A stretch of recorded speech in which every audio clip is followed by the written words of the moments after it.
Hi, everybody. It's Gene Simmons, and you're not, and you're listening to the Potter Than Hell podcast with Steve, BC, BB, and Dylan. But you knew that, didn't you?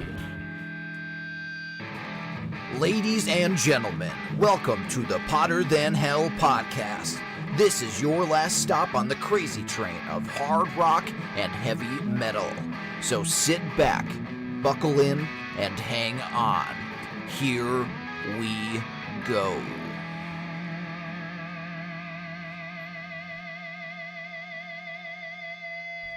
Hello, Potter Than Hellions. Welcome back to the Potter Than Hell podcast. I'm back, baby. I'm back. I was back in the saddle last time, so it's not happening this time. I know. I was thinking that, and I hope some of you guys missed me. I know these guys did not miss me. We didn't even know you were gone. I know. I was like, I was out of town on a golf trip that was awesome. You know, the golf wasn't great, but I did okay. But it was nice to take a little vacation, let these guys take the reins.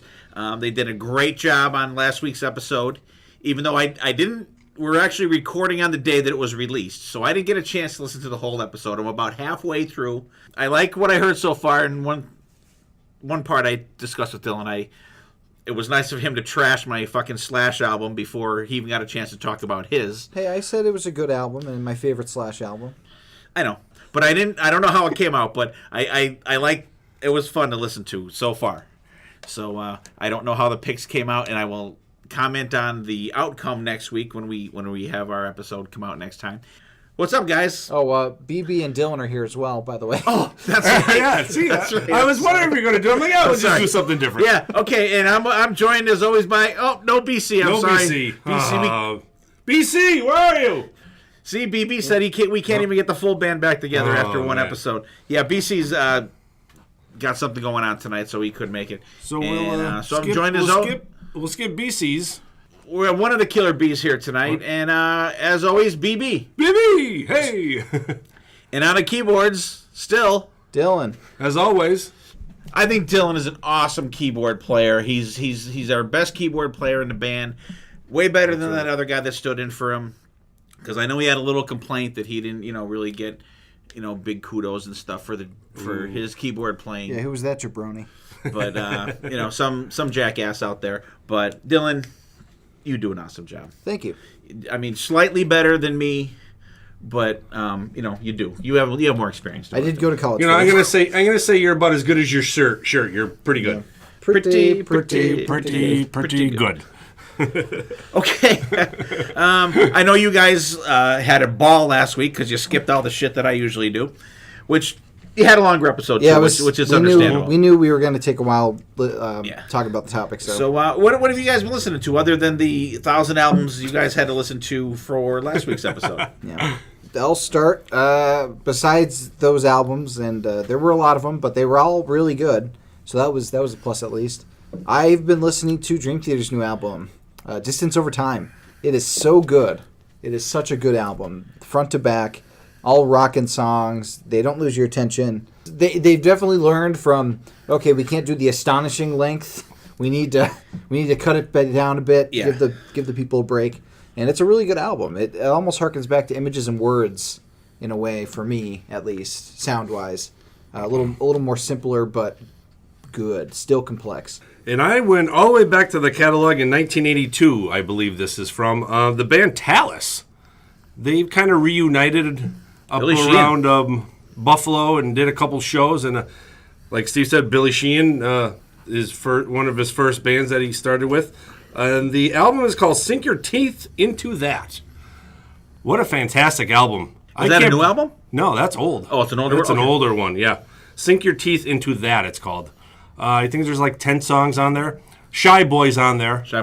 Yeah, it's a front to back, a great album. Can't believe these guys didn't get anywhere.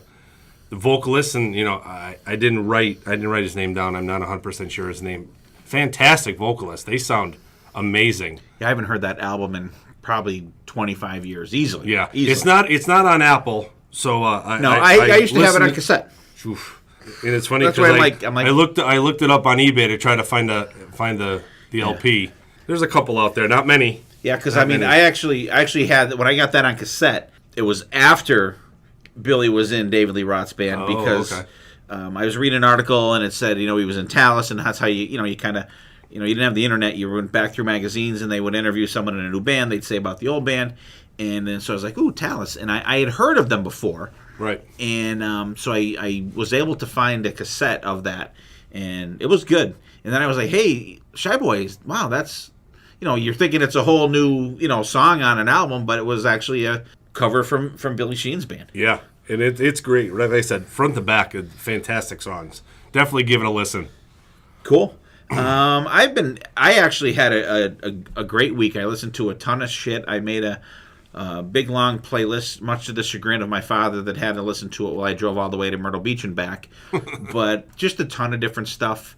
And Dylan, I know you trashed me for listening to Slash constantly lately, but I've been listening to a couple different times. The Slash's Snake Pit. Slash's Snake Pit.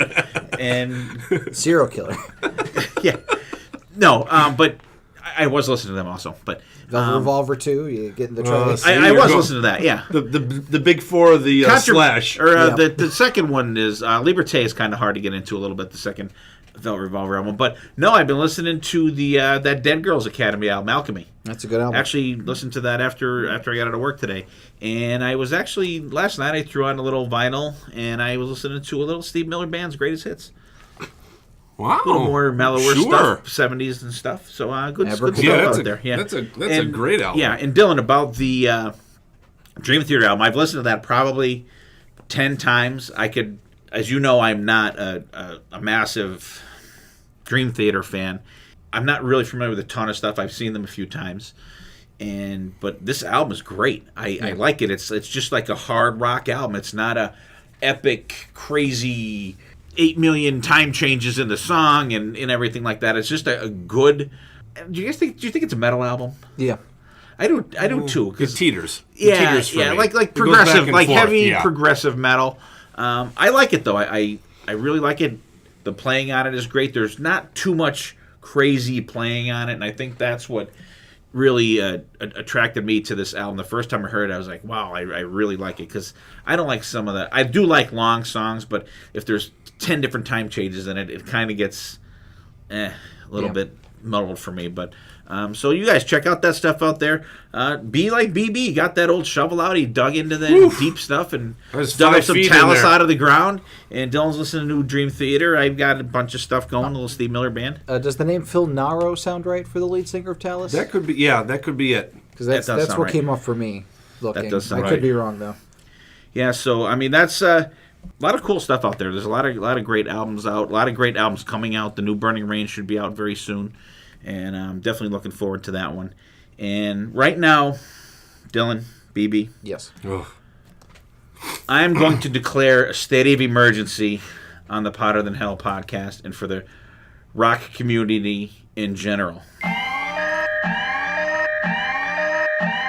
Next week, actually today, when you're listening to this episode, if you listen to it the day it comes out on the 22nd of March, the new Motley Crue movie, The Dirt, will be released on Netflix.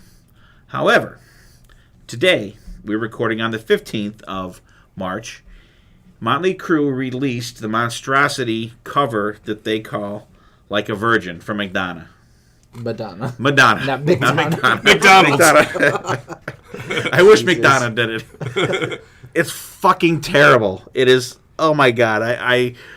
They released the song "The Dirt," which I didn't mind. I thought it was actually pretty good. I did listen to it after we talked about it during the news section. It is not as bad as people are saying. No, it's not. It's not. It's not a terrible song, but the version of "Like a Virgin" is just bad. Have you guys heard it? Yeah, I always go first thing in the morning when I wake up on Friday. I peruse iTunes to see the new music, and I saw that pop up.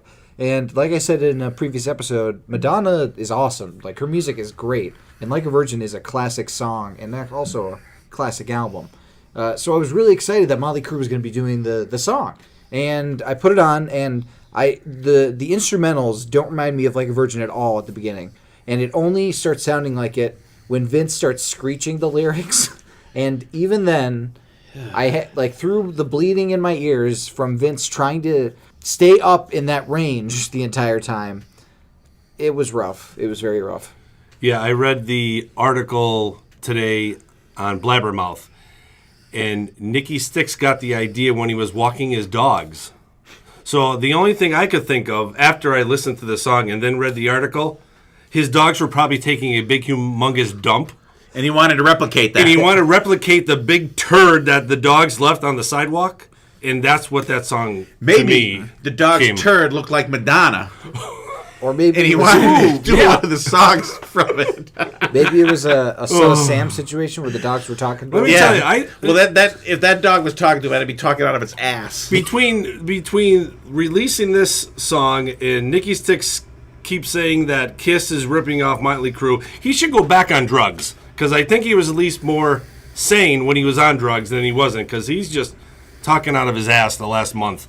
Unless it's just publicity. But it keeps him in the news. Yeah. I It think keeps it's publicity him in the news. for the movie. Yeah, because That is the true. Hey, movie's Kiss coming sucks. They're out. copying off of us. Hey, we got a movie coming out. Yeah. By the way, My dogs took a shit, and I thought of Like a Virgin. And Well, like- the movie's coming out. At this point, everybody has ripped off everybody out. Like, music is not. There's nobody that's wholly unique. There's always an influence of some person or Yep. something, an homage to another person. You know, Yeah. it's ridiculous to be like, oh yeah, they're completely ripping us off, because I'm sure back in the day, Motley Crue was ripping Kiss off it a little right. bit. With And, their and the stage thing is, theatrics. too, and forgive me, whose ever podcast this was on, I don't recall.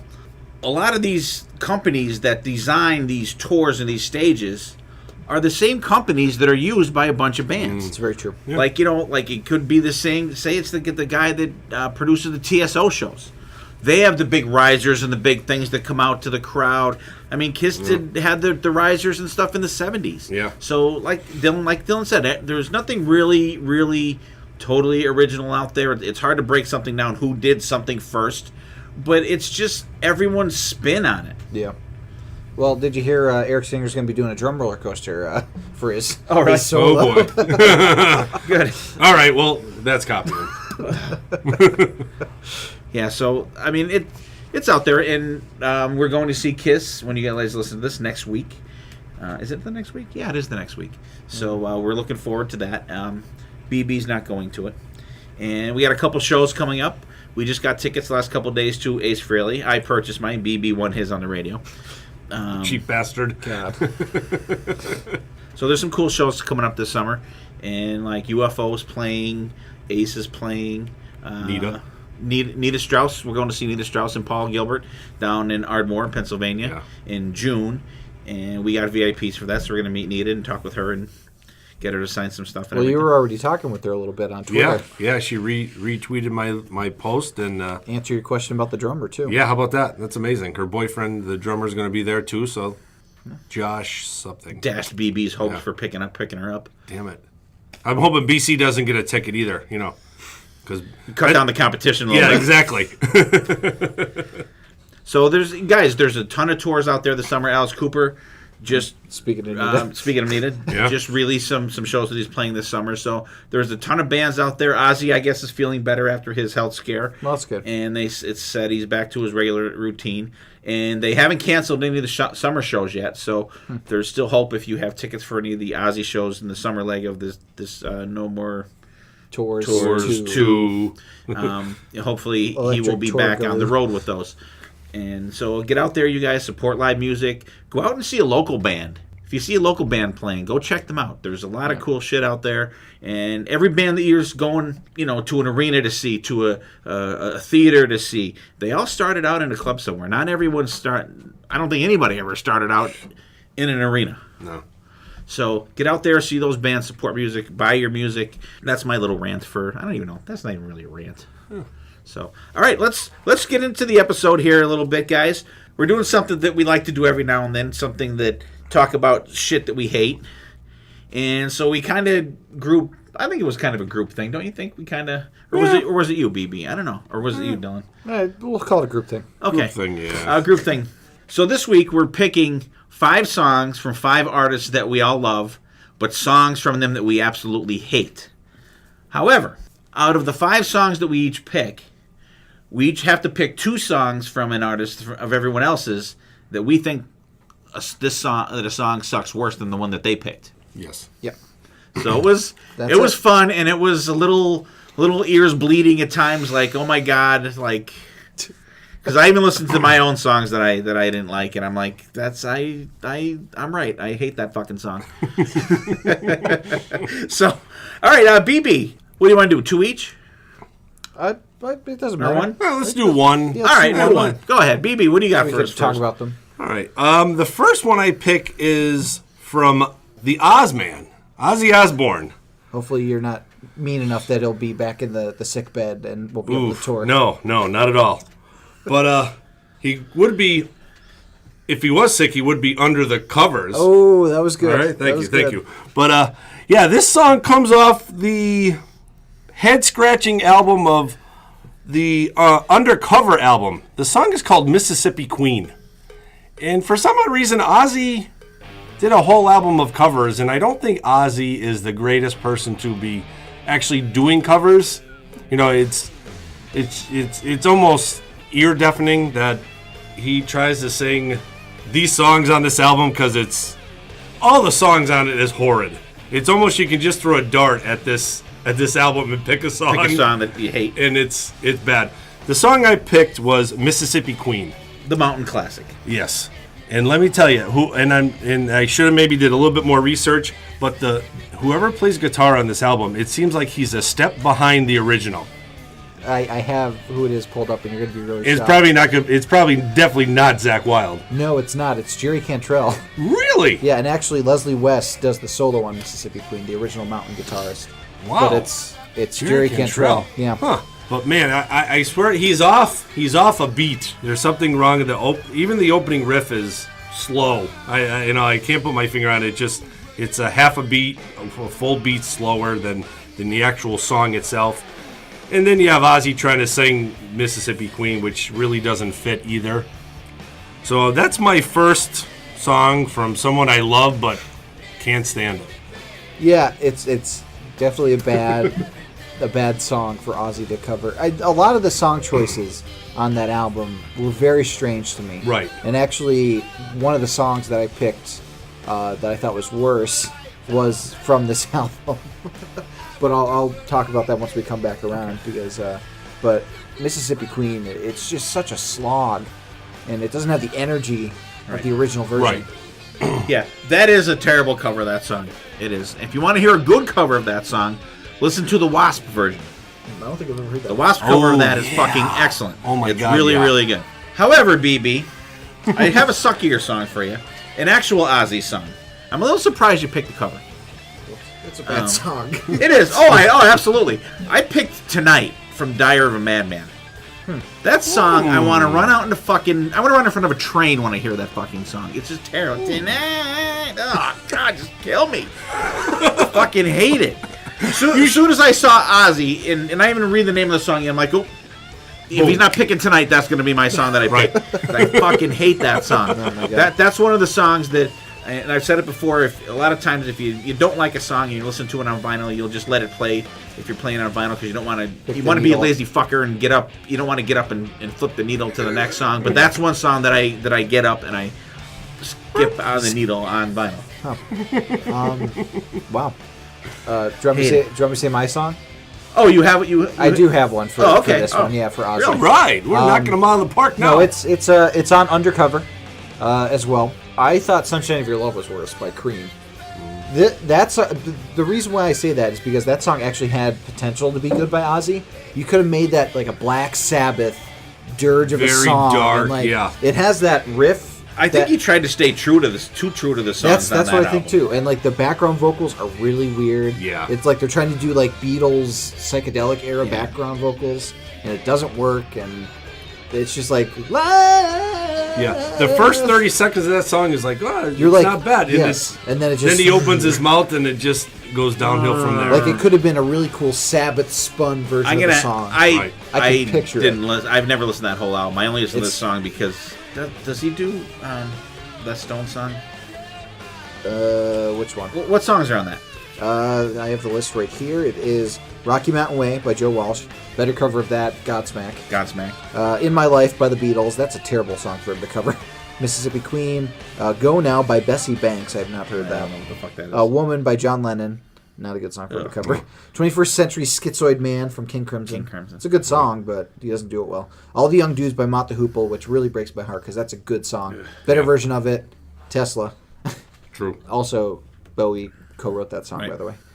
For What It's Worth by Buffalo Springsteen. Buffalo Springfield. Yep. Good Times by the Animals. Sunshine of Your Love by Cream. Fire by Arthur Brown. I am the God of Hellfire. Working Class Hero by John Lennon. Wow, a lot of John Lennon. He does Sympathy for the Devil. That's the one, yeah. And then he That's does terrible, too. the bonus track is him doing Changes with Kelly, which is a good version of the song. I'm glad I never bought that. Yeah, it's like I said, you can And I throw don't a see dart. myself listening to it just You for can throw a curiosity's dart sake. at any of those songs in there. Yeah, except Changes. I will defend Right. Changes. All right, Right. sorry, Ozzy Really fans sweet. out there. That's a fail. It's a really sweet Yeah. version of it. All right, Dylan, what's your first one here? Okay, my first crappy song. I'm gonna start off light. I don't think it's a horrible song, but I think it's their weakest song. I'll say. Off of Van Halen, we covered this album before. Diver Down. Their cover of Pretty Woman by Roy Orbison. I hate that song. It's done okay. But it's just like so. It's got no energy to it. It's like Pretty Woman. Walk. They don't add anything new to it. There's nothing exciting. It's got more energy than the original version. Yeah, but like Van Halen when they do a cover, like You Really Got Me, or like any of the other covers they do, like Dancing on the Street. Yeah, they not Dancing in the Street was very close. Was very close to making the list as well, but like they just don't add anything to it, and it's just it stays a straight line the entire time, and you're like, okay, what are you guys doing? Like, was this contractually obligated? You clearly needed to fill like space in the CD, and you're just like, oh, let's just cover this song real quick. Okay, redid it. Moving on. Terrible. I don't mind the song. I really think they kind of twisted it to their own. I love Eddie's playing on it. Like, I think they try to make it heavy, and it's not bad of a song. But I have a worse song off the same album. Did you pick Dancing on the Street? No, I did not. I am going with Big Bad Bill. I love that song. The old blues song from like the 30s. It's Sweet William now. I would rather listen to Pretty Woman. At least there's guitar. You could play like air guitar to it. Big Bad Bill, you have like the all you're playing is Mr. Van Halen with the clarinet and Alex on like with the brushes. like the brushes playing on, and that's it. That's all you get. Like you can't even like maybe you could tap your toe or you know do a little bob or something. But at least Pretty Woman, you're at least air strumming a little air guitar but. I think Big Bad. I would. So is that like one of your picks? Like for Yeah, it really okay, is. okay. Dylan's my pick off of Dylan's would be Okay. Big Bad Bill. Okay, I totally disagree with both of you fuckers.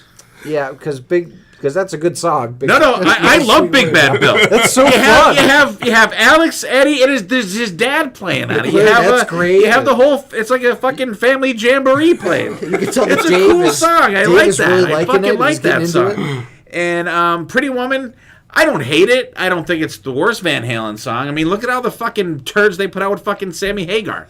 Yeah, there it is. And Jen, where are you? And actually, this was a song also that I picked that I have a worse song for. And I want to say I heard little rumblings that there's a wager going on here between my two co-hosts this evening to see which Sammy Hagar song I was going to pick for a worse Van Halen song. Picking Gary Cherone. And you both fucking lose. Because I picked Women in Love from Van Halen 2. Wow, isn't that your favorite album? What? Yes, that is the song that I want to. If Kiss played that, if Van Halen was on if they had a Van Halen cruise and they played that song, I think I would jump off the fucking ship. I like that song. Wow! I fucking hate that song. Holy oh my cow. god, that chorus is so. That's a great album. I love it's my favorite fucking Van Halen album. That's a good. Just not that song. Wow. Pretty Women in Love notwithstanding, I fucking hate that song. That's a good song. I seriously want to. I still think my I song's want to be worse than tied to the yours too tracks any and run day. over when that song fucking comes on. Clearly Pretty Woman. Hate it. After this comes out, I'm putting out a poll. Which song is worse? See, everybody's gonna like Pretty Woman because it was played on the radio all the time. Yeah. When it shouldn't have been. 'Cause it's a I gotta terrible vote song. 100 times for Woman in Love. Wow. Hate Huh. it. Fucking hate that song. I learned something new today. See, there you go. So, Okay. so whatever you guys were betting, you owe to me. We weren't betting anything. We were just talking about it. All right, all Little right, pat on the back. all right. My turn. My turn. Ghost BC is gonna go after me, and this. Ghost BC. Because that was what Ghost was called. Yeah, Ghost BC. That's right. See, that's gonna be great. Every time Yeah. BC's gone, we'll have to get like a little Ghost BC. Yeah. Ghost of Papa Hey, we could Emeritus. get like one of the Funko guys made of yourself. We should each get one made of ourselves, and when you're not here, you put it where they would sit. Let's do that. You can do that. You can get them done. We should fucking do that. What's your All right, song? my first song is, and this is gonna put a gasp out there. I'm sure Dylan was probably like, I figured he was gonna pick this one. I pick Metallica's "The Thing That Should Not Be" from Master of Puppets. Worst Metallica song ever. I don't know. I don't know what the hype about this song is. It sucks ass. I remember the first time that I ever. I'm sure I heard the song before, but I probably just dismissed it because it's such a piece of shit. The first time I saw it is I saw them do it when I think they do it on the Metallica Live in Seattle one, the one that the Injustice for All tour. I think they did it on Possibly. that. And I was like, this song fucking blows. It totally took the tempo of the concert down. I think it's a terrible, terrible fucking Metallica song. Yeah, I agree with you on that. What I don't like about the song is it's the same beat or the tempo, the same beat through the It's just the whole trudge. It's song, like, and God. it doesn't go anywhere, and it's boring. But the vocals are great, the lyrics are great. It's just that same beat. It just same all the way through, and it doesn't catch me for a Metallica song. Well, I think you're both wrong. It's not Metallica's worst song. I didn't pick. This wasn't one of the ones that I picked. And Okay. believe me, I could have. We'll talk about them All later. right. But I could literally Ronnie is worse. Mama Said is worse. If you want a worse Lovecraft themed song from Metallica, The Call of Cthulhu is worse. That's just an instrumental, though. Exactly. So? At least this has the menace to it, and it it's fits menacing to really my well ears. in the album, and I think it's a good song. All right. Okay. We agree to disagree on the Pot and the Hell podcast. Ghost BC picked the song Flush from Motley Crue. Yep. I think Dylan was supposed to do this, but I'll do the first one. Yeah. From the Generation Swine album. And I hadn't listened to this album in a long time. It's And not I on actually didn't iTunes. listen to it's not on iTunes, but I have it. I have it. But I haven't listened to it in a long time. And Flush is, I don't think it was by far not the worst fucking Crue song. And it's by far not even the worst song on this album. No, If you want the worst song on this album, listen to Brandon. Oh, that's funny because that's exactly what I have written down. Listen to Brandon. That's my second pick for a song. One of my picks for BC song, Brandon. And she's your mom. Like, God, what the fuck? It's horrible. Oh my God, just ugh. I originally had Shout 97 as my worst song, but then I listened to Like a Virgin, so then that became Like, Sorry, Shout, you've been replaced. that is not a good version of the song though. They industrialize it a bit, and it's and Vince sounds like he's really straining to hit the notes on that version of the song. surprise, surprise. Imagine that. Yeah, but Brandon is also not a great song. Yeah, my one of my picks for BC was the Brandon song. Tommy Lee, a piano and violins do not mix Not a in good Motley mix. Crue. No. Terrible. Terrible. Bottom line, Terrible. terrible. All right, so my next pick is going to be from the band Great White. The song is She Only. It is just not what you think. When I think of Great White, I think of great vocals, a little bit of blues sprinkled in there, and a nice little guitar riff in the middle. And this song just lost me at the first note. To me, it is my Great White's worst song. Especially it's on a great album. Yeah. And I think it's the anchor to the boat of this album. Yeah, this was the first time I listened to it, and I was like, oh, this is not the Great White that I'm used to. Right. And it threw me off a bit because it's like very low key for them and just like very soft. And I was like, wow, I'm used to the like you said, I'm used to the bluesy, rock and guitar Great White, and this wasn't what I go to Great White for. So I don't blame you for picking this one. Yeah, I don't disagree. It's very blah for Great White, and they have some decent ballads. Right. Like Save Your Love is like Save Your Love Sure. is great, right? And I don't know, BC picked one of their other ones. Did he? Something. No, for on the ballads episode. Oh, okay. Oh yeah, And- from Psycho From City. Psycho City. Yeah. But that's like good. this one, there's just no it's just the same tempo. It's I agree. It sucks. Yeah. Bottom line. All right, sucks. Dylan, what do you got up next? Okay, my next song. I think I'm going to save that one for last. So, Okay. yeah, we're going to go with this one. Okay, so this is off of a good album, which surprised the hell out of me. I was trying to find, okay, I want to go with a popular band, and I was looking through my iTunes being like, okay, who do I want to pick? I'm like, okay, AC/DC. Let's see if I can find a really bad song for AC/DC. So I was looking on the usual albums. I'm like, there's nothing that's really sticking out to me. And then I put on Razor's Edge, and I see the title Mistress for Christmas. And I'm like, I've never heard this song before. Let's put it on.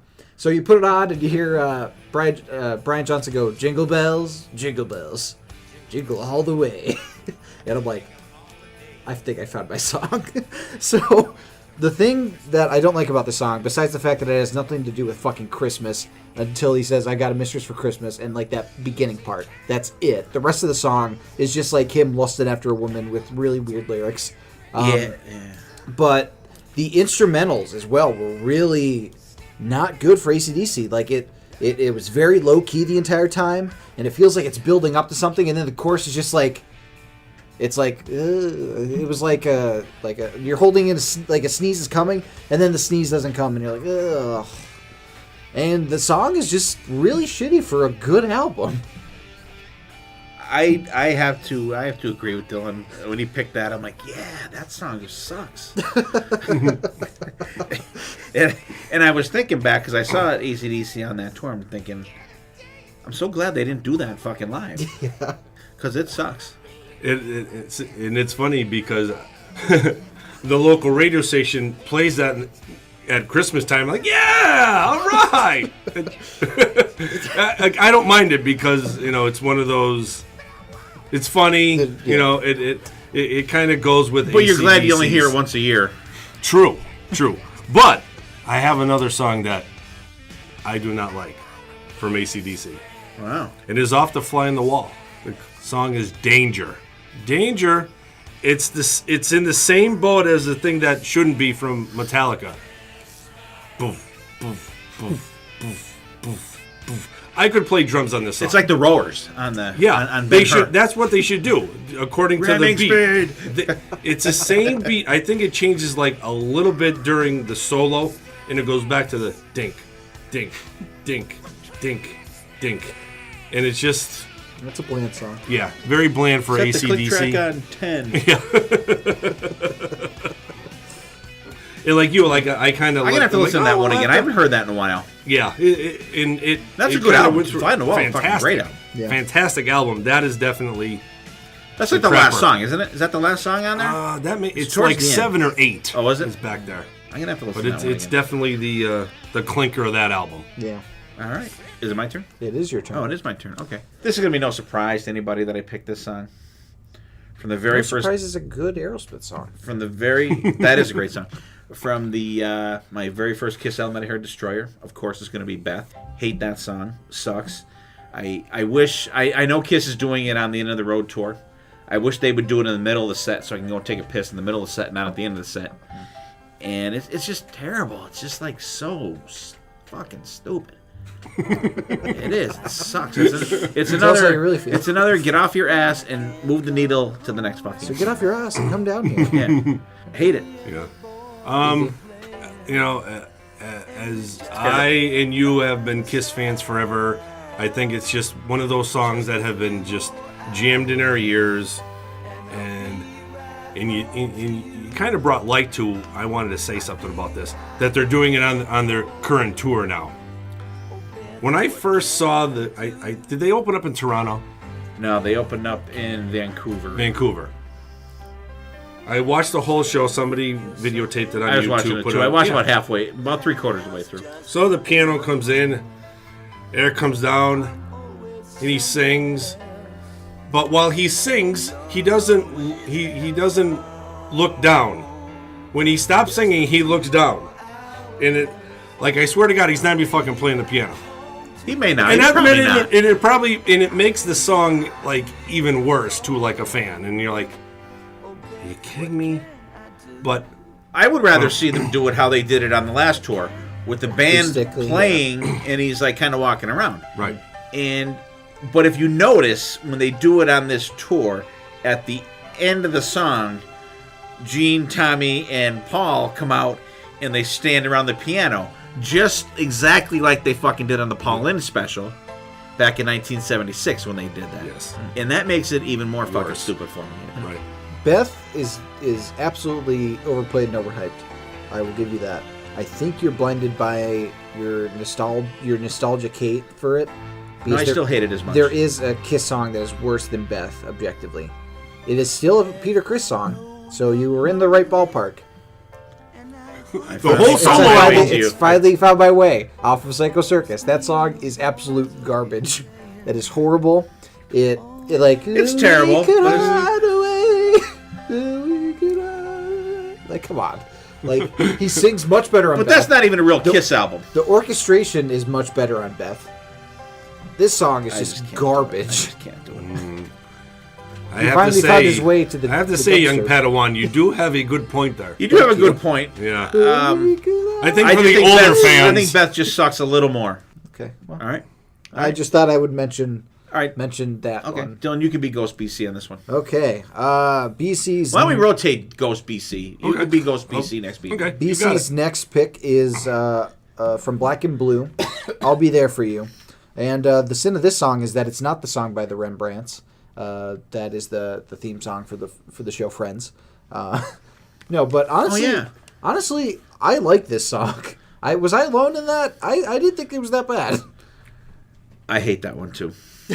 I kind It's of a set killer for me. I kind of enjoyed it. It has like a nice. It's too la di da. I liked it. It's too happy. The guitar in it is great, and I thought it was good. You know what reminds me of?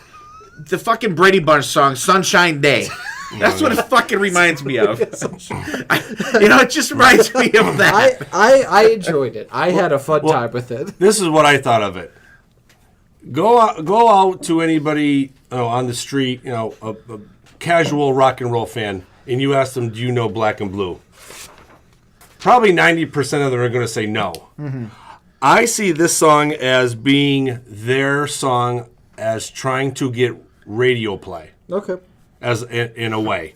I don't think, knowing Black and Blue and knowing this song, it's just one of those songs that I think they just wanted to get out there. Because Well, it was. I think it's off of Without Love. right, and I think there's Which a if you video didn't to see it that too. album, it's just like Blue Roses on the fucking album. But Without Love is, and I picked that up on vinyl in Nashville last year, and I picked it up because there's not a lot of Black and Blue albums, so I figured I get them all on vinyl. But like the whole album is fucking fantastic. It's not an iTunes done. No, I know. I was.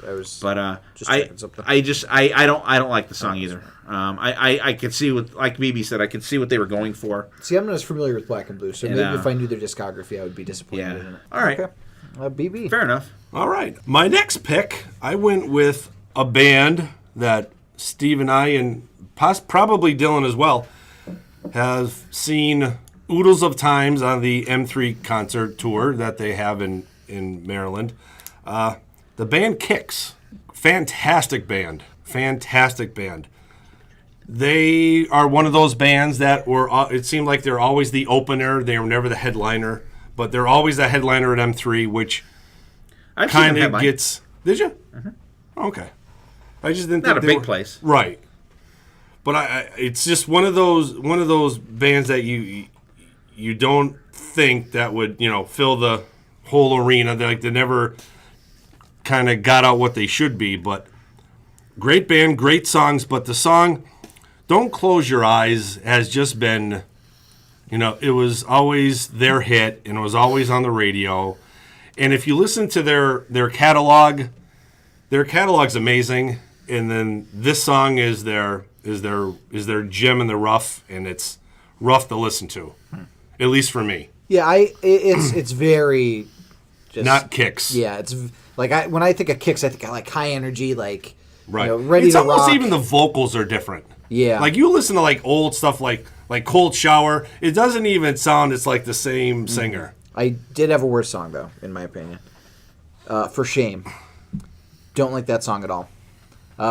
It's basic. It has the same problems as Don't Close Your Eyes, in that it's very not what the band is best at, and it's just like acoustic guitar that actually doesn't sound like it's mixed very well, and just like the vocals don't mesh well with what's going on, and I just didn't like that at all. I actually like that song. Which one, For Shame? No. Oh, Don't Close Your Eyes. Don't Close Your Eyes. I actually like that song. It was funny because I was playing music before I was going to bed last night, and that came on. I think he had Hair Nation on maybe. And he couldn't go to bed. He was up there. He's rocking They out the bedroom. they told me not to close my eyes, so I didn't. So I couldn't go to fucking sleep. He was bound. I don't mind that song, and I have a tie for which Kick song I think is worse. Maybe not a tie because the other one I think is like the fucking stupidest song that they fucking ever had. For Shame, definitely Dylan. I fucking hate that song. It's terrible. But also from that same album from Cool Kids, Locomotion. Yeah, I don't know that one.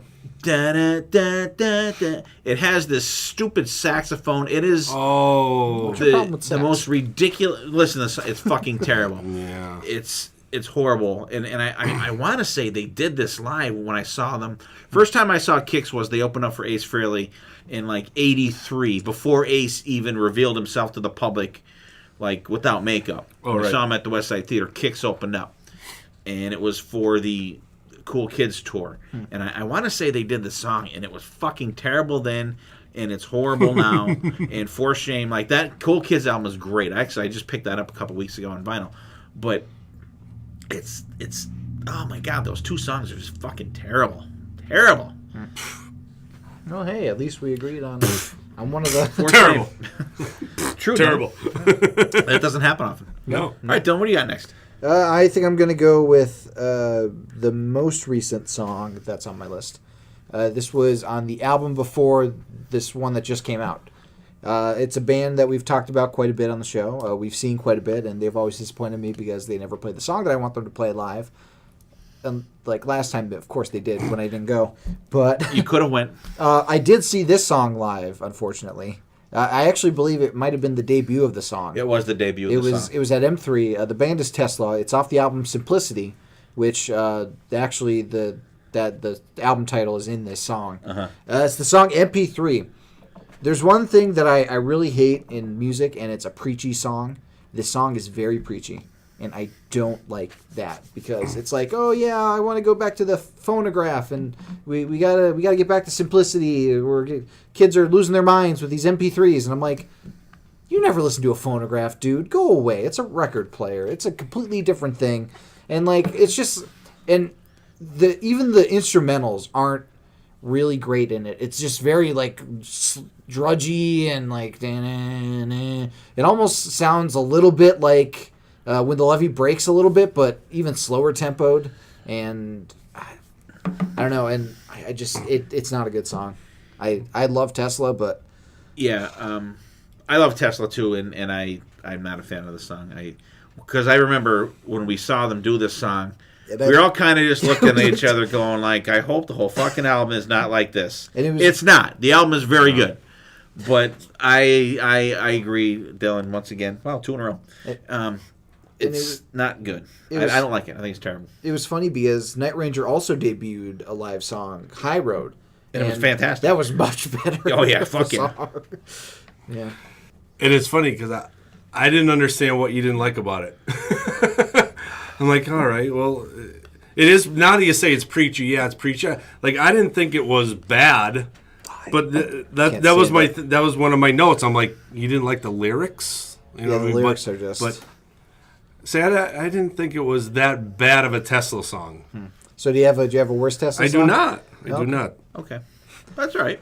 Got to go back to those MP3s. Oh, never mind. Sorry, we're not allowed to. And like, it's so hypocritical that they're like, yeah, these MP3s suck. Well, like half your buys on music are through freaking digital download. So like, I'll bet they released that on MP3. Yeah, I have it right here. It's an MP3. So like, what do you want us to do?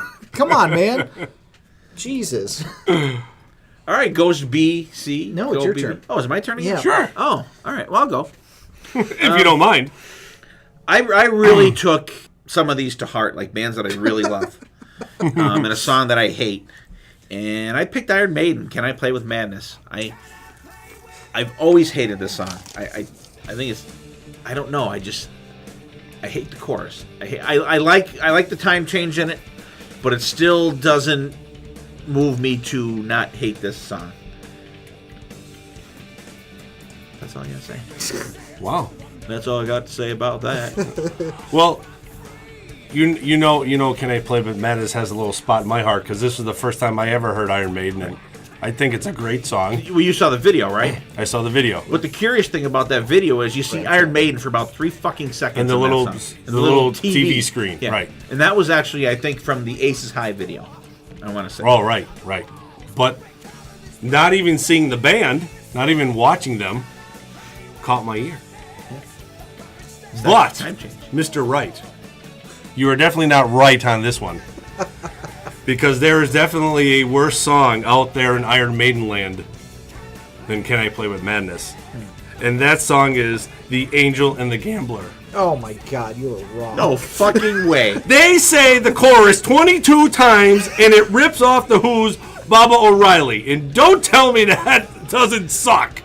Wait, how does it rip off Bob O'Reilly? It's totally The Who in the background with the music. I think maybe because he thinks the guitars sound like the keyboards. Maybe I've heard that compared to that before. I don't see the comparison. I can't. I mean, I would have definitely, if there was a worse song, if I had to pick, it would have definitely been one of the fucking snoozers from fucking X Factor. At least listen to the solo. Listen to the solo in Angel and the Gambler. It's fucking great. Angel and the And Gambler. actually, there's a shortened version of it too for the video. Oh. Unpopular opinion, but Virtual Eleven's one of my favorite Maiden albums. Virtual Eleven is a good album. Man. Go back and listen to love episode that. number whatever. that Como we did. Estáis Amigos is such a great ending song. Okay, so But- you listen to Angel and the Gambler. They say the chorus 22 times. No, I know. Don't you think I'm a savior? Savior, Don't you think I can save you? you? Don't you think I can save your Yeah. life? I know. They I don't think Vince Neil could sing that. I don't think he can sing that wrong. If he had to.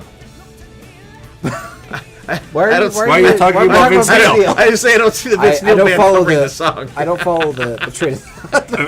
Okay. I think you're both wrong about it being the worst Maiden albums. I mean, I didn't say it was the worst main. No, sorry, Maiden songs. I've said time and again that "Can I Play with Madness" is a great song. Great single cover too. Awesome That is singles cover. The real worst song is actually off of Somewhere in Time, and it's "The Loneliness of the Long Distance Runner." Terrible That song. does suck too. That one goes right. That one makes you feel. And no wonder that I hated cross country after like the 2 years I did it. I would listen to this song and like it made the run seem so much longer. And I don't know. I'm like, why is this song slowing me down? It's about cross country. I can.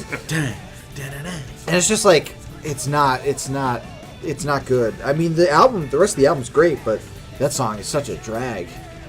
And That does suck. I do agree. That song does suck too. Yeah. it certainly does suck.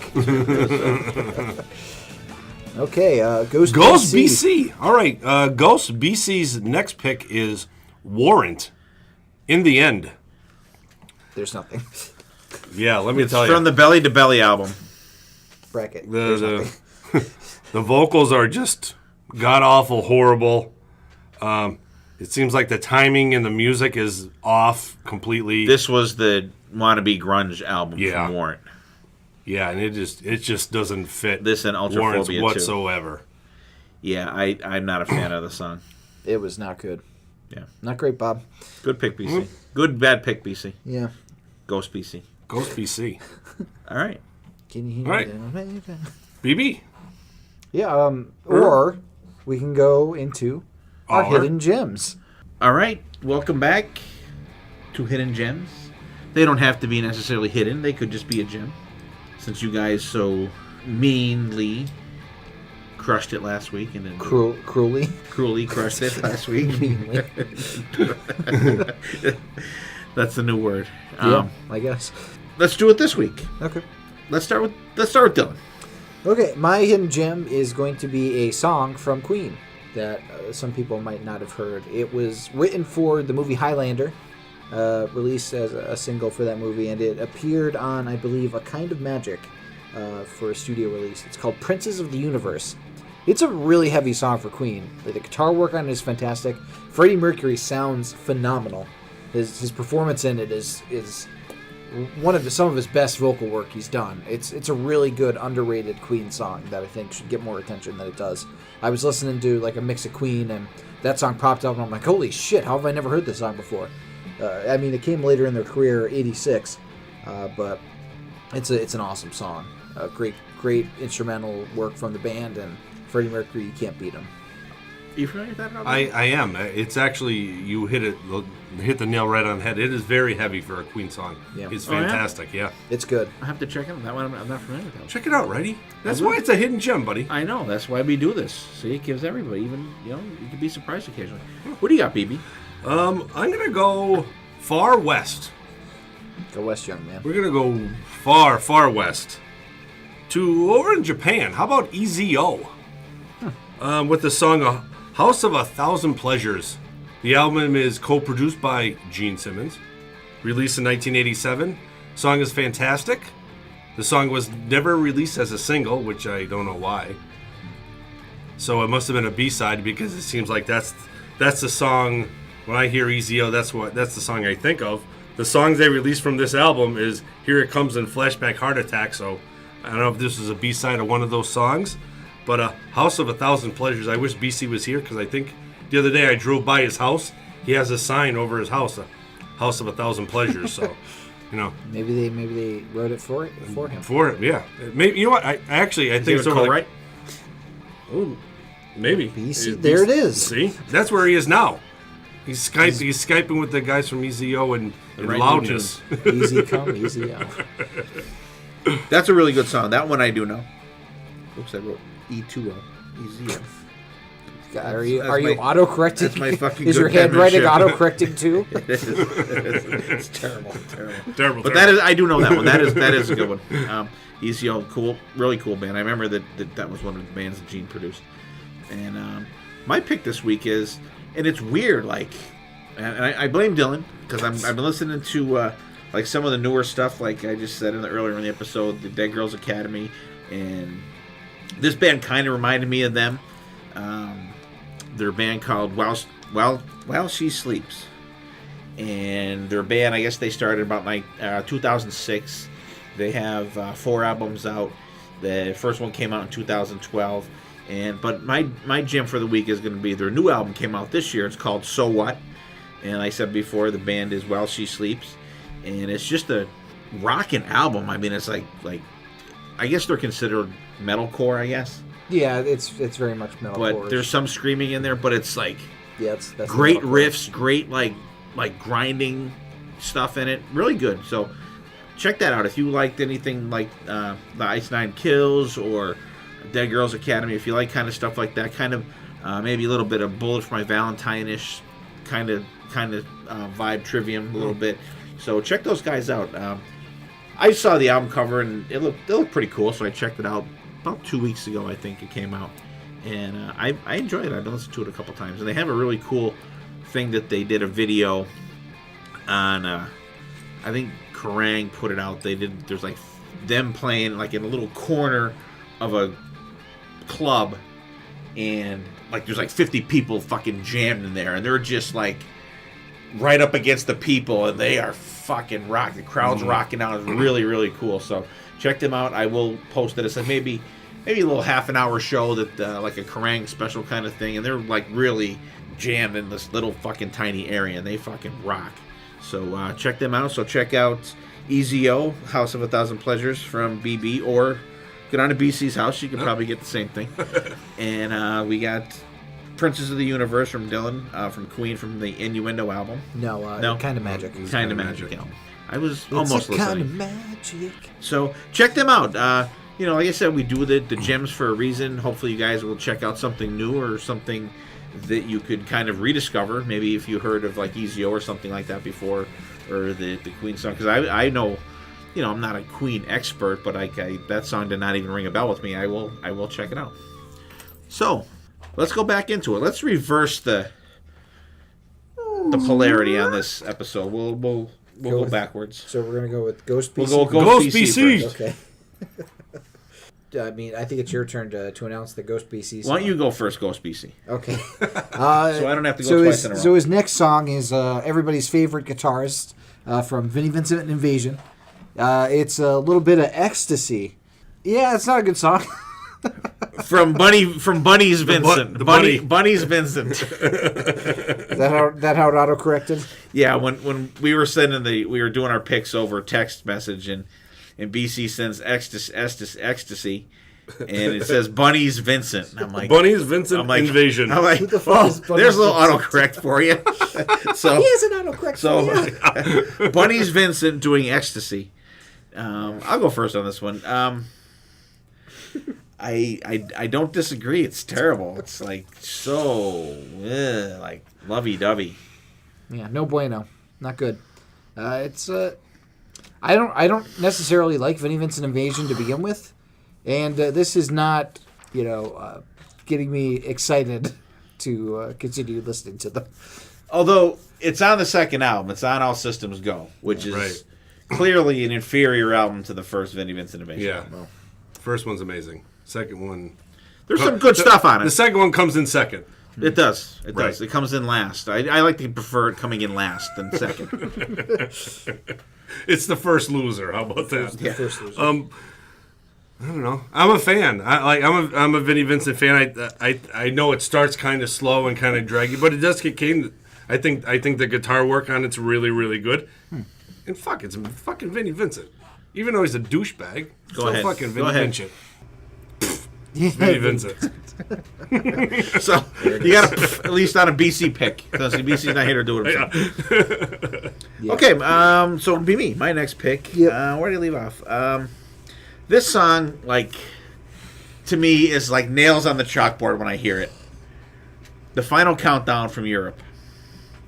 I know it's a popular song and some people love it, but it's just so triumphant. Da-da, like, it's just like reminds me of like Mighty Mouse or something. You know what I mean? It's just so like Underdog. triumphant. You know what I mean? It's fucking terrible. And I think what actually made me hate this song is I saw them open up for Def Leppard back in 1987. They played at the Allentown Fairgrounds, and Europe was the opening band. And they opened the show with it, and they closed the show with it, which was fail. I'm sorry, automatic fail for that. And every time now I hear that, and I'm thinking, well, they have a lot of rocking songs. I could have heard another rocking song rather than hear this piece of shit twice. Yeah. So that's my pick for them. Yeah, I definitely agree. Europe's a great band, and once again, one of those songs that's just jammed down your throat. There may be, if there is an actual, Europe fan out there that knows every song, every album, front to back, song, cover to cover, there may be something, but I totally agree where you're getting at. This song was on the radio, still is on Rock 107. Mm-hmm.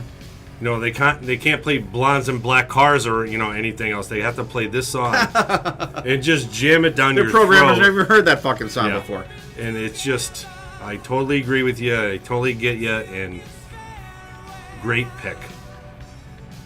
This song is fucking awesome. I don't know what you're talking about. This is one of the greatest opening tracks of all time. Are you kidding me? This song gets you hype. This is like, it's so good. The guitar work on it is amazing. The vocals are soaring. like this followed by Rock the Night, that's a 1-2 punch to open your album. Put it this way: if you had Yeah. if you had pizza every night No, for dinner, I know. you would eventually learn to hate pizza. But like, That's how myself and your dad are. it hasn't come around to being good again.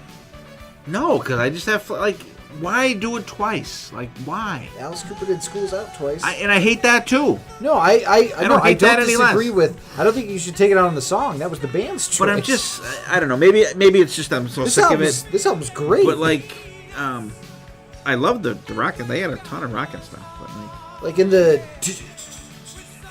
Yeah, it is. It's a great song, vocally, musically, it's lyrically. just, give me a break on it.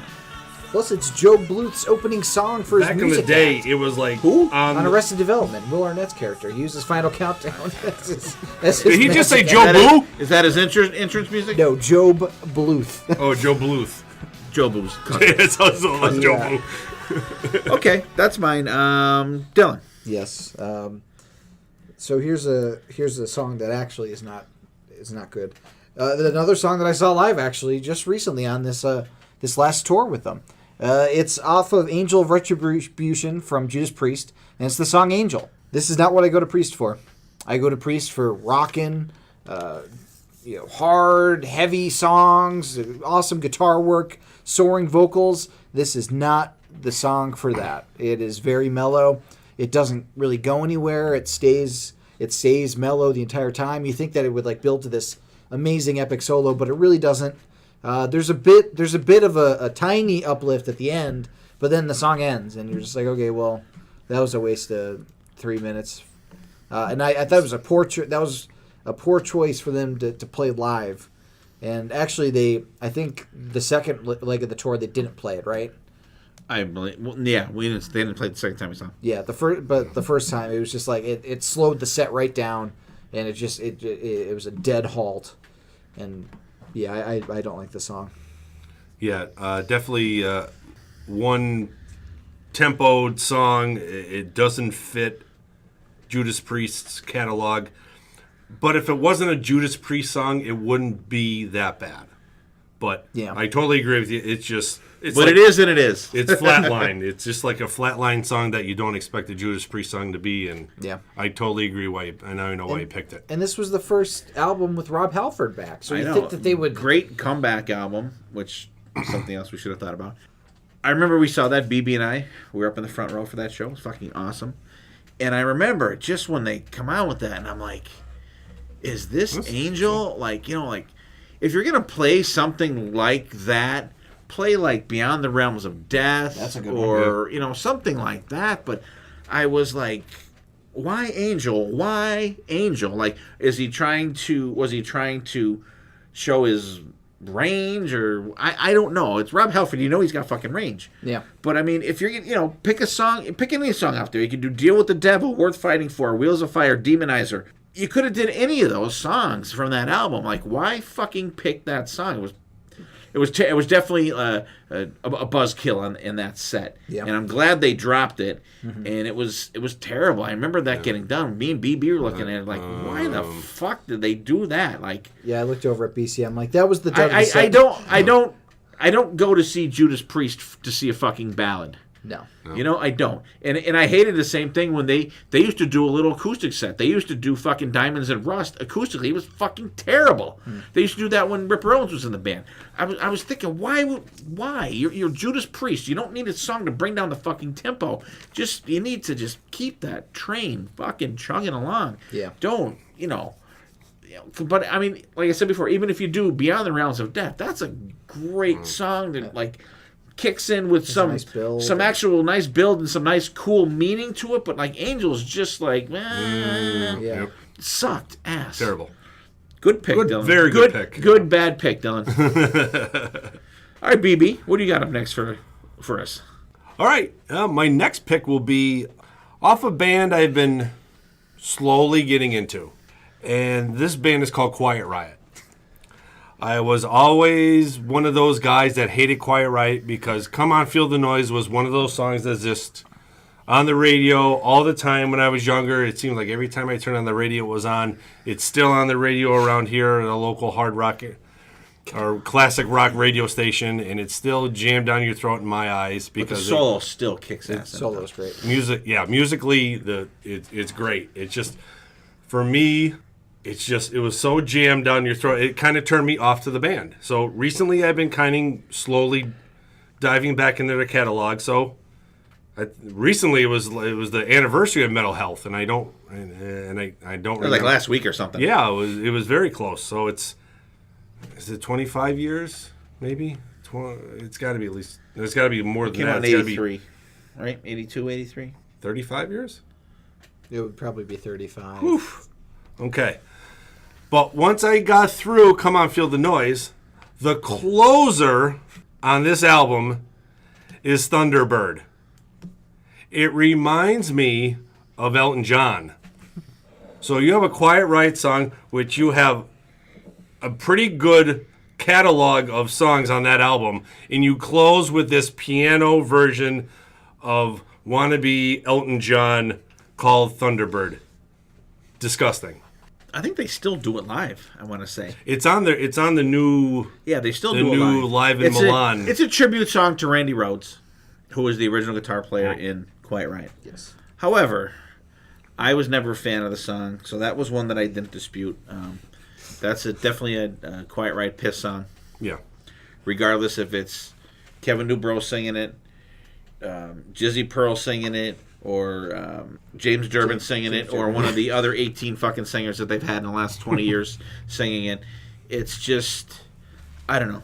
I don't like the song. It's it's a tribute for Randy Rhoads, whatever. Just put it on the Greatest Hits album and just fucking leave it there. Take it out of the set.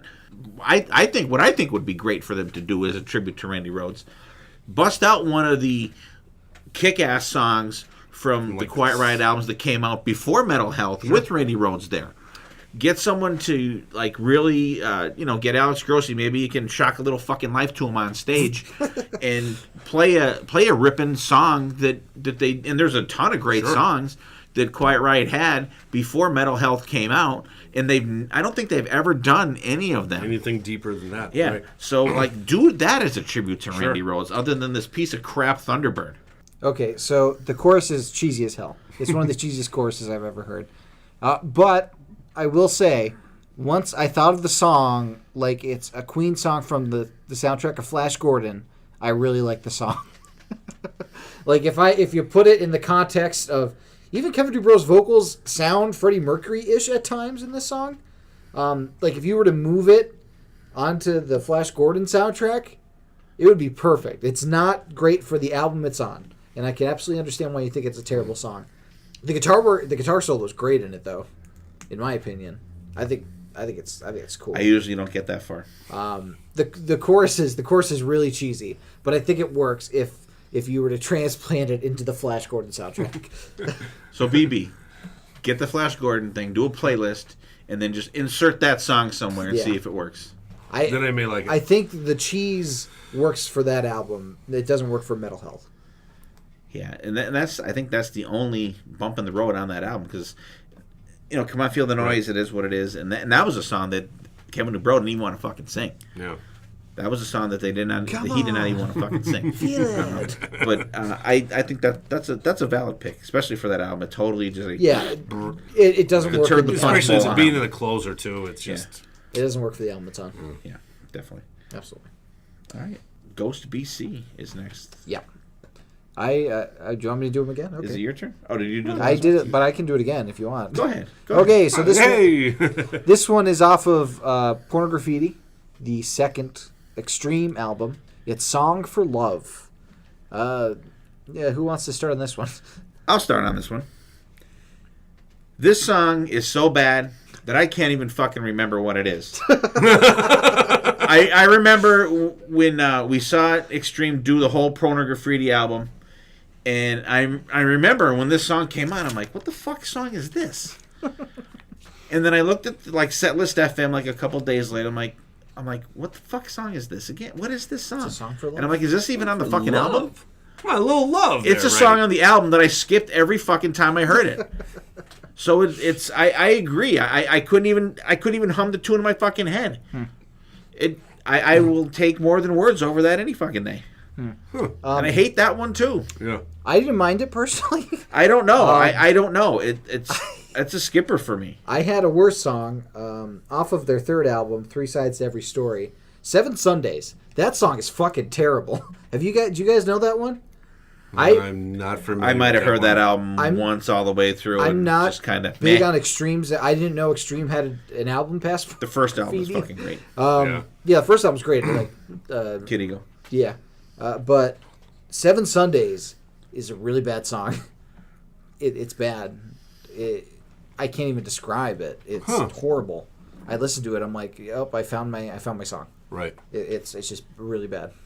I will have to. I'll have to check that out because "Song for Love" for me is okay. Yeah. It's more than words, heavier. So I picked for one of BC's songs is more than words. Okay. Well, because I did. So more than words is like, Because but this is just like it was with a little heavier. It was just very unmemorable to me. Right.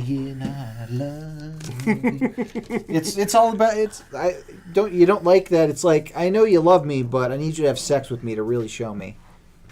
That's great. I mean, that is really fucking terrible. But I like the instrumentation to it. It's True. Dan. Yeah, it's just for me more than words, just a little bit heavier. Okay. Okay. Is it my last pick then? It is your last pick. This is my last pick. This is a song. The very first time I heard this, I'm like, this just blows. Like, I love this band, and this song just sucks ass so bad.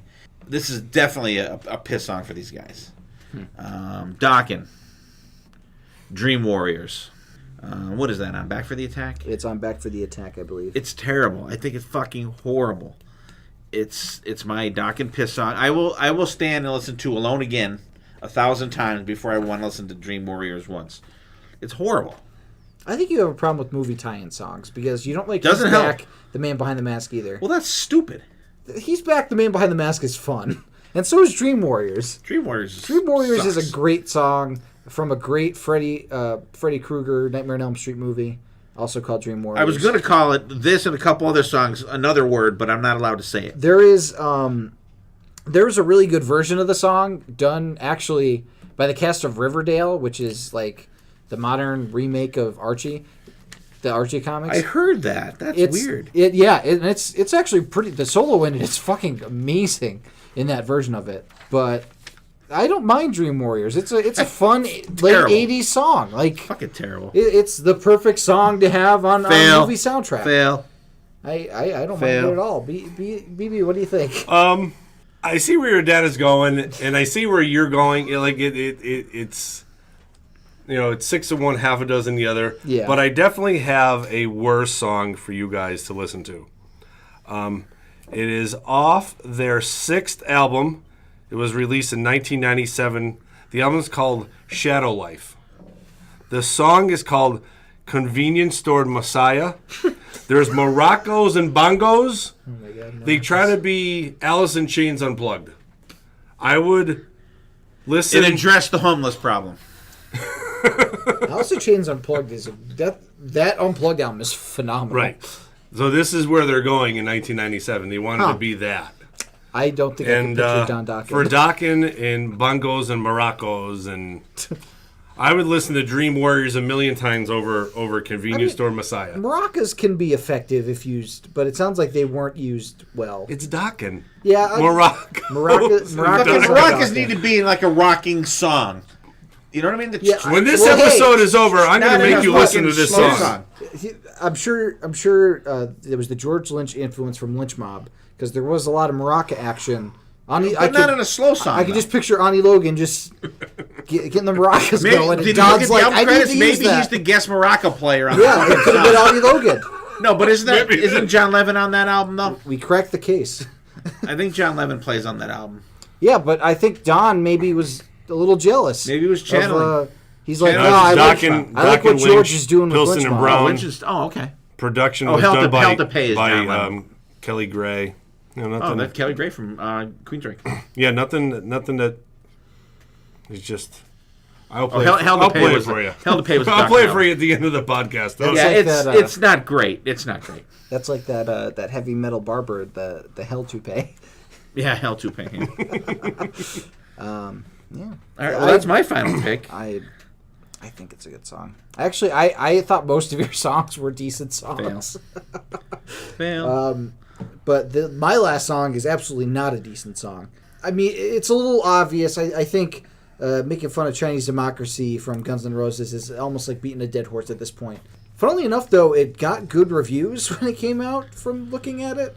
Must be Rolling Stone, because they don't know their fucking ass. This album was like 12, 14 years in the making, and I would really like to see a documentary about this album, because there's some crazy stories from it. Like Buckethead was one of the guitarists from the album. Right. And he got pissed off by Axl Rose for some reason.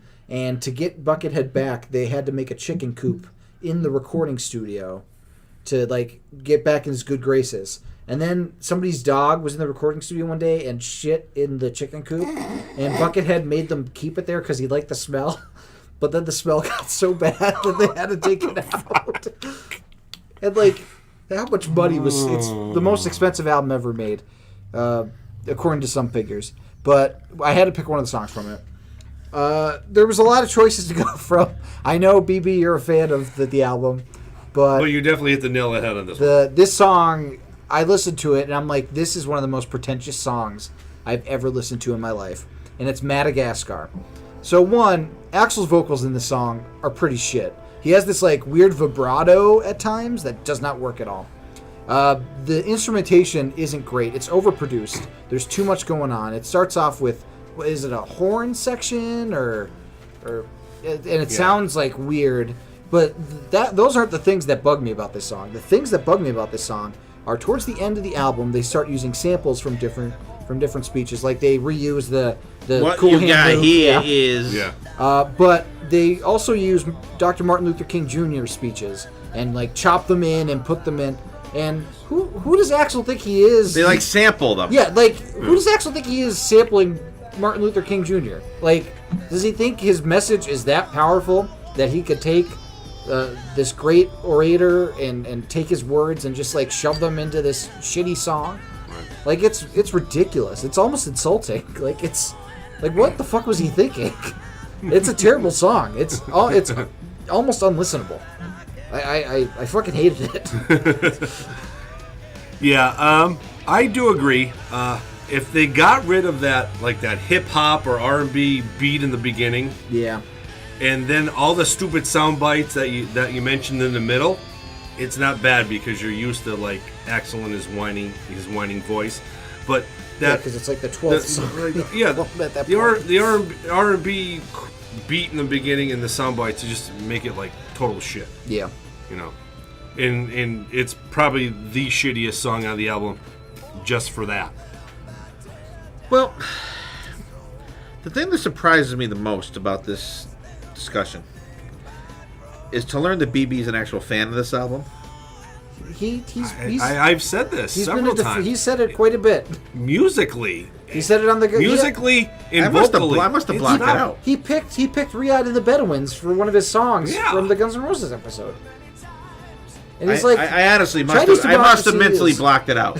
I swear to God, I don't remember that. I'm gonna have to go back and listen now. I remember, and we all looked at him like he had 12 heads. Yeah, And I think this and is I better listened than the to spaghetti. And I listened to incident. this song, and I'm like, what is this? Is this like really even a song? Like that's like a fucking Madagascar. That's like a Disney movie, right? Madagascar. That's a DreamWorks movie. All right, well, same thing. Ben Stiller, like one Chris of them Rock. fucking animated ones. Yeah. I listened to it a couple times. I listened to it when it came out, and as you said, it's the 12th song in the album. Like, Well, I don't know if it's actually the 12th. oh, is it? I don't know. But like, I know it's later in the album, and like, I'm checked out way the fuck before this song comes on. But I don't know. I'm not really sure what this song is. I don't know. Whatever it is, I don't like it. It is actually track 12. Wow, I was right. Yeah. So by then, listening to this album, there's a couple. He's done by track 4. Couple little fucking nuggets of good stuff in there. But I think if you took all the nuggets from the songs that are on this album, you could maybe hobble together like 2 good songs. Yeah. And Sorry, BB. I totally blanked out that you like this album. I'm telling you, if you I still don't know think why. of it as a Guns N' Roses album, See, and but even then, like, all the drums are sampled. They literally had, like, I think they actually had It's one just drummer too do weird. it, and then they, like, were like, oh, we don't like your drumming. Then they had another drummer copy that same exact thing, drum right? thing, and then they sampled the drum. Like, why do you have a fucking drummer if you're just gonna sample them? Like, what's the point? Yeah, good pick, Dylan. Makes Yeah, me sorry, angry. BB. All right, what do we got? Who's next? BB, right? That'd be me. All right, my last pick is a cranking kick-ass band. Their last album, fucking fantastic. And this is their number one hit that, once again, I just picked this song because it was just so jammed down your throat, and it doesn't fit their catalog and not even close to the music they're making today. LA Guns. The song is, of course, it's going to be their Ballad of Jane song because it seems like that's the only song everybody knows of LA Guns. And just for me, it's all right. It's, it has its moments in it, but I had to pick this because it's just like Beth, and it's just like Come On Feel the Noise. Like back then, this is one of those songs you heard on the radio a million times. And being an LA Guns fan, and I actually talked to Stacey Blades. His new little band he's got, Electric Radio Kings, is fantastic. They have an album out? Yeah, they have an album out, and that you may hear something down the road from Stacey when he has some free time. He said he would actually give us some 10 minutes to talk to us and support his new album. Great rock band. But yeah, LA Guns, it's just one of those bands that fucking fantastic. And this song was always as the Podfester would say, the piss song in their set, even though it was kind of towards the end. But yeah, I'm definitely not a fan of this song. Yeah, I agree with BB, and I don't hate it just because it's a ballad. It's a crappy ballad. There are ballads out there that I like. I mean, I will take Faster Pussycat, House of Pain a million times over hearing this song once. It's just there's as you guys have listened to our ballad episodes, I have deep feelings. I really do. And this song is not one of the deep feeling songs for me. I think it sucks ass.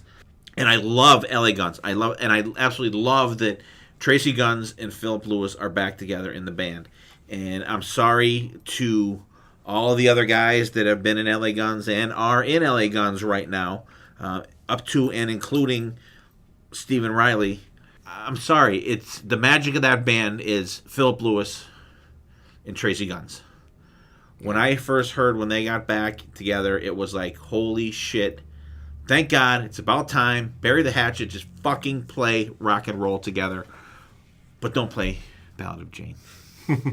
Well, the reason why you would pick House of Pain over Ballad of Jane is because House of Pain is sung with emotion, and you could feel Take Me Down. Like, actually, it means something to him that he's singing it. Ballad of Jane, I don't get that. It just feels like, okay, we need to make a ballad for this album, and here it is. And that's it. I think it's actually about someone, but that does not come across in It the doesn't song. come across. Like, There's not the feeling there in the vocals. yeah, like, I felt Take Me Down's pain in House of Pain. the house. I'm not feeling anything from Ballad of Jane. I do like that they rhymed though. It's kind of fun, but yeah, it's not a great song. All right. I think our last one tonight is going to be That Ghost BC, No, right? I think that was it. I think Was we it? are done. Yeah. I think Song for Love was his last one. Oh, it was. It was. And I think the favorite song that I talked about tonight that reminded me of, I think, was Sunshine Day from the Brady Bunch. Now, see, I like Sunshine Day because it's their own thing. And I just don't like that it was copied off of. Now here's a question. Besides yourself, who do you think picked the worst song? All right, that's interesting. that's a good one. Let's look over the list real quick here.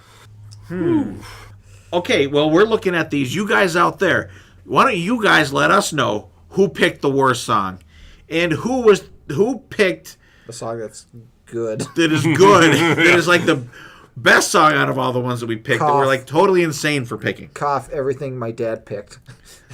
Not true. There's some valid ass picks in there. Literally, valid ass picks in I there. think all these songs but one were hits of yours. I have no idea why they were though. I really don't. I don't know. They charted. I don't know. I'm gonna say I think Beth was a B-side that they flipped over. It was so good. that's wrong. That's just fucking wrong. That shows you. I'm not even gonna get into that. Off the top of my head, for me, I'm gonna say I think that I think Dylan picked Judas Priest Angel.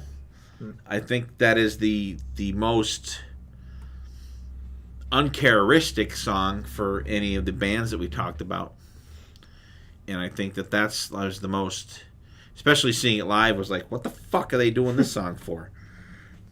I'm gonna pick In the End There's Nothing by Warrant. Not a good song. Not a good song. It's funny. I was flip-flopping between that song and Madagascar. Yeah. So I don't know Madagascar. I listened to that and I'm like, I don't even think this is a song. It's just a bunch of shit cobbled together to take up like 5 minutes and 20-some seconds. I think it is. That's Chinese democracy in a nutshell. It is. I think it's a great metaphor for the whole fucking album. Sorry, BB. The album was too thought out. There was too much time put into it, and everything was overthought, and it just ended up being this overproduced. And it was the worst birthday present Dylan ever got. Yep, came out the day after my birthday. It was only available at Best Buy, and I remember I think we took a special trip down there to get it. Yeah, we did, and I actually think Dr. Pepper did a promotion where if Guns N' Roses put out the album in a certain year, they would give everybody in America a free Dr. Pepper. I don't think they made. They didn't make it. I don't think they made it. Which I find that really funny, but like Best Buy exclusive back when they were like, yeah, let's do it exclusive to retail stores like Walmart or Best Buy. That doesn't fly anymore. Yeah, and while we're talking about that, Walmart, please reissue Sonic Boom on fucking vinyl. Sonic Boom. Or put it on like Apple Music. I want to listen to these songs on my Apple Music. Well, I have the CD. Just put it on there. But you know how difficult it is to transfer. It's not the same. You got to do what you got to do. Monster's better. So just listen to Monster. Monster's not better. It is. All right, you guys. Great episode. Let's go around the table. Final thoughts, BB. Yeah, this episode sucked because they're all shitty songs. No. Yeah, definitely interact with this. I want to know people out there, who can come up with some shittier songs than we did, from Warrant, Guns N' Roses, a lot of big name acts out there, and let us know what you guys think. That's what I'm excited about. I want to hear some people what they think is really shitty out there. I ended up liking more of the songs than I thought I would, for being the worst of the best. Some of them, you need to listen to them in a certain context. Some of them are actually good songs, Dad. But it's interesting to be able to point out the faults in your favorite bands as well as the pros. Because I think constructive criticism or showing that your heroes aren't infallible is really important. And it helps you appreciate the good things. I mean, you don't necessarily have to have pain to have pleasure be a good thing, but I think it is interesting to compare the bad with the good, and it was an interesting little episode to do. It was, and I honestly believe that the bad makes the good even better. Yeah. So when I pick these songs and stuff like that, and it's all subjective. It is. It depends on your tastes and a lot of it depends on your mood, I think, and I hope I don't insult anybody out there by saying this. Actually, I don't care. For someone that is a fan of something, and I see it all the time, and it fucking drives me insane when someone puts a poll down, give me your favorite Kiss song, or give me your favorite Iron Maiden song, or give me all of them. I'm sorry. If you're that person, like, what the fuck is the matter with you? You cannot like every single thing that, Beth is horrible. That a band does. Rock and Roll All Night is horrible. But not even in that. There's songs that are out there from bands that are just stinkers. There's songs on albums that are just throwaway songs that they're never, ever, ever, ever in a million years going to do live. There's bands that put out albums that are their first album and they don't do songs from it. There's bands out there, bands like Poison. We've seen them live. They put out the album Hollyweird. They toured for it and didn't do a fucking song from it. Yeah. And there's some good stuff on there. And you know, just like, you don't have to go all Sebastian Bach and cram, you know, this is a new song and you're going to fucking like it. You know, like, you know, that's not the way to go about it. Night Ranger, Dylan brought them up before. Perfect way to do it. All right, here's a new song, you know, we hope you guys enjoy it, you know, check it out, blah, blah, blah. Not, you know, this is a new song, you will fucking like it. And I have 1 million followers. Fucking ease people into shit. And the thing that I liked about that Night Ranger song was they explained a part. What it was about. Well, and they explained a part that the audience could participate in. Right. Here's what's coming up. Yeah, it's like, here, this will be a part that you guys can sing along with so that you're not completely confused or anything. Right. Like, you guys could also get in on the action with us, and I really enjoyed that. Yeah, and I liked about this episode too was that it's kind of cathartic to, you know, we talk about shit that we like all the time. You know, I love this album, I like these guys, this and that. I love, you know, they do a lot, but it's also very good to get out the crap that some of the bands you love play and talk about it. And like I said just a couple minutes ago, that I think that the shit that a band puts out makes the good stuff even fucking better. I don't know if that makes any sense, but I mean, it totally does. I mean, like, shit. I mean, fucking listening to Beth sure as hell makes me appreciate, like, even some crappy song from Animalized. No, there's no crappy songs on Animalized. Stand? I don't know about that. Oh, I forgot about that one. I could have thrown that one out there too. But like, nothing specific. But like, it's good to you know, talk about stuff that you don't like, that you're uncomfortable with. Get yourself outside the box. You know, you can't like everything that's out there from someone. It's just it's not totally physically possible. Just because the band's stamp is on something does not mean that it's good. And honestly, I think you become even more of a fan if you're able to realize that there are some bad things, and you could acknowledge that. And it doesn't make you any less of a fan. No, it doesn't. Like, if you criticize something, it doesn't mean that you hate it. It just means that you want to help it get better, and you want to see, learn from the mistakes. So your dad, Steve, wants to get women in love out there a little bit better. Yeah. Huh. You want I hate that song. them to improve upon something that they may not have done right the first time. But I will say though about my picks. They're I'm all glad good. BB brought up "Woman in Love" again.